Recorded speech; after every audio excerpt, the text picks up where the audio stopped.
Any day now, we could get a big decision on the federal case against Milwaukee Circuit Court Judge Hannah Dugan. She has pleaded not guilty to allegations of helping an undocumented immigrant in her courtroom avoid arrest by ICE. Dugan's defense team wants the case thrown out, a decision that now rests with Judge Lynn Adelman. Chief political reporter Charles Benson with this insight into Judge Adelman. The case before Judge Adelman here has caught the attention of the Trump administration and anti-ICE arrest protesters. How he rules will be closely watched. Swear that I will administer justice. that I will administer justice. It's been nearly 30 years since Lynn Adelman took the oath and put on a robe as the newest federal judge in Milwaukee. Now he's the oldest at age 85.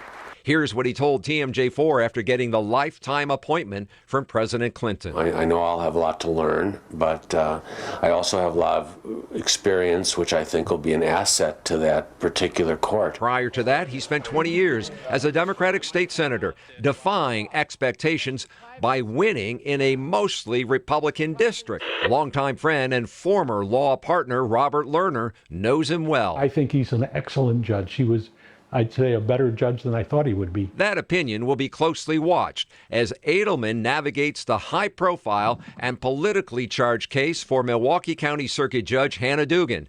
She's accused of trying to help undocumented immigrant Eduardo Flores Ruiz evade arrest by ICE. The first big decision for Judge Adelman is a motion by Dugan's defense team to dismiss the case. Lerner believes Adelman will approach this case just like all the others he's handled. He's going to listen to both sides. He'll listen to both sides, yeah. I mean, I had a number of cases in front of him. I didn't get any magic breaks because I had been his partner, all right, or his friend. Right. You know, sometimes you win, sometimes you lose. And sometimes you get caught in a controversy. That's what happened when Adelman penned an article about Chief Justice John Roberts in 2020. He called it the Roberts Court's assault on democracy for Harvard Law and Policy Review. Conservatives did not like it. Judges are encouraged to criticize other judges' judicial opinions. They can disagree with the reasoning. But what federal judges are not supposed to do, they are not supposed to wade into political controversies. Zach Smith covers the courts for the Conservative Heritage Foundation. He believes Adelman's article was too personal and political, with lines that suggested, quote, Trump's temperament is that of an autocrat who is unwilling to buck the wealthy individuals and corporations who control his party. After 3 judicial misconduct complaints about Adelman's article, he was publicly admonished by a judicial council that also added he is a thoughtful and hardworking judge. There have been several instances in the past where other judges have been admonished for crossing that line, wading into prohibited territory, commenting on politics or political issues.